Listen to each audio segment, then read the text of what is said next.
देखिए स्टार्ट करेंगे दो चर वाले रैखिक समीकरण। दो चर वाले रैखिक समीकरण किसको कहते हैं? हाँ, रेखा का समीकरण होता है, इसे इसको बोलते हैं रैखिक समीकरण।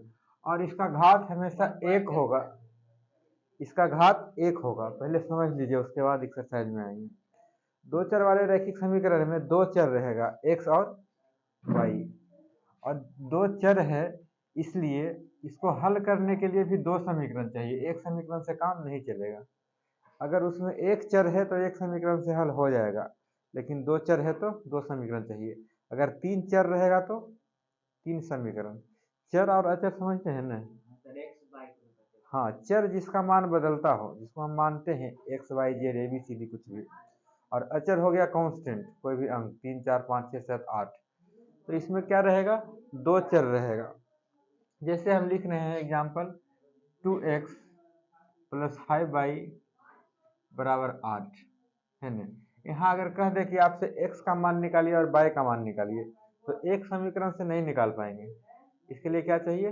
दो समीकरण। तो एक और समीकरण अपने से लिख लीजिए, मान लीजिए 3x + 4y = 10 है ना, समीकरण 1 और समीकरण 2। अब इन दोनों समीकरण को हल करके x और y का मान निकाल सकते हैं। तो दो चर वाले रैखिक समीकरण में यहाँ दो समीकरण के द्वारा हल करके x और y के निकालने के लिए चार मेथड है। हाँ, चारों बताएंगे। चार मेथड है।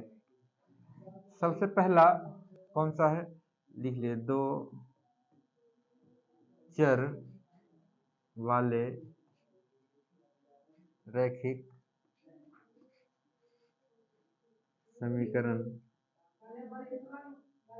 हल करने के नियम। चार नियम है, ठीक है। इसमें सबसे पहला होता है विलोपन विधि। सबसे पहला, इसी का सबसे ज्यादा यूज भी होगा, विलोपन विधि। चारों का नाम लिख देते हैं एक साथ, उसके बाद बारी बारी से सब पढ़ेंगे।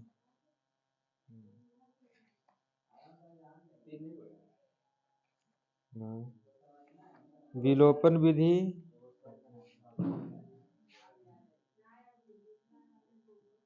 दूसरा है प्रतिस्थापन विधि,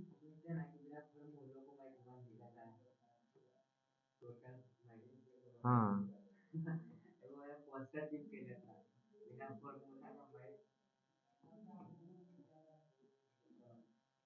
प्रतिस्थापन विधि, और एक है ब्रज गुणनखंड।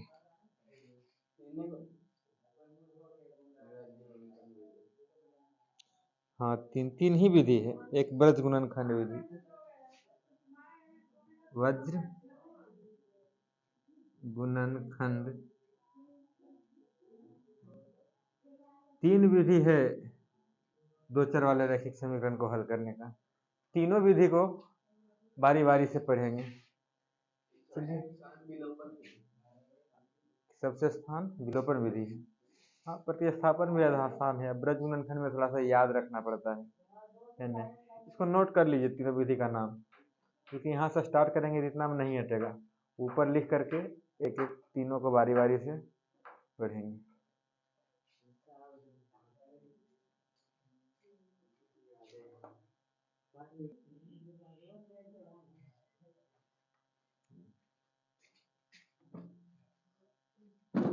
देखते हैं विलोपन विधि।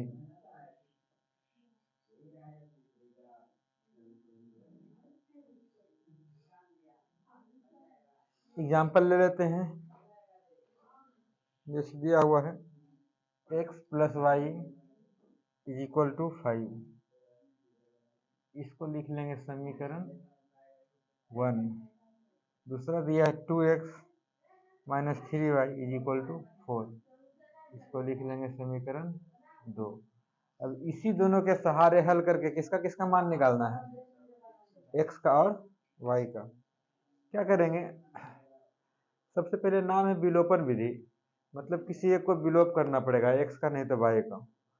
इसमें x या y किसी को भी बराबर करवा करके घटा देंगे, क्या हो जाएगा, जैसे यहाँ 3y है, यहाँ भी 3y रहता, -3y, तो घटाते तो खत्म नहीं हो जाता, केवल x बचता और ये कर देते। तो इसमें सबसे पहले क्या करेंगे, या तो y का गुणांक बराबर करवाएंगे, नहीं तो x का गुणांक। गुणांक मतलब x के साथ में जो है आगे में गुना में, यहाँ कहेगा x का गुणांक तो कुछ नहीं, 1 है, यहाँ y के साथ y का गुणांक 1 है, यहाँ x का गुणांक 2 है, यहाँ y का गुणांक -3 है। तो इसमें या तो x का गुणांक बराबर करवाइए, नहीं तो y का गुणांक बराबर करवाइए। तो हम क्या करेंगे, ज़्यादातर में y का गुणांक बराबर करवाने की कोशिश करेंगे। देखिए तो यहाँ 3y है, तो यहाँ 3y करने के लिए कितना गुना करना पड़ेगा, 3 से। तो क्या करिएगा, यहाँ पे जितना दिया हुआ रहेगा ने, यहाँ पे नीचे वाला y के साथ जितना दिया रहेगा उसको गुना कर देना है ऊपर वाला समीकरण में, ठीक है। और ऊपर वाला में y के साथ जितना गुना में रहेगा उसको गुना कर देना है नीचे वाला से, ठीक है। नीचे में जितना y रहेगा, y के साथ गुणांक रहेगा उसको ऊपर से, और ऊपर में जितना y का गुणांक रहेगा उसको नीचे से। हाँ, अब देखिए 3 से गुना करिए ऊपर वाले समीकरण में, तो कितना हो जाएगा, 3x। अभी 3 से सब में गुना होगा, इधर भी और इधर भी, 3x + 3y = 5। और दूसरा समीकरण में तो 1 से गुना करना है, तो 1 से गुना करने में तो वही का वही रह जाएगा, 2x - 3y = 4। अब देखिए y का गुणांक क्या हो गया, बराबर हो गया, यहाँ भी 3 और यहाँ भी 3। अब या तो इसको जोड़ना है, नहीं तो घटाना है, ठीक है। जब अगर सेम साइन रहे पहले से, अगर दोनों प्लस प्लस रहता तो घटाना पड़ता, तब न 0 आता। अगर विपरीत साइन रहे तो जोड़ना पड़ेगा, ठीक है। यहाँ क्या है, विपरीत साइन है तो जोड़ना पड़ेगा। जब जोड़ेंगे तो क्या होगा, 3x और 2x मिल जाएगा 5x, और ये दोनों जुटेगा तो +3x और -3x जुट करके खत्म हो जाएगा, और इधर कितना मिल जाएगा, 5 और 4 9। अब तो x का मान दिख रहा होगा कि निकल जाएगा, क्या मिल गया हमको, 5x = 9 मिल गया, यहाँ से x = 9/5। क्लियर है। अब एक मिल गया x का मान, तो इसको किसी समीकरण में रख करके निकाल लीजिए। x का मान समीकरण 1 में रखते हैं, 1 में रखने पर रखिए, x कितना रखेंगे, 9/5 + y = 5।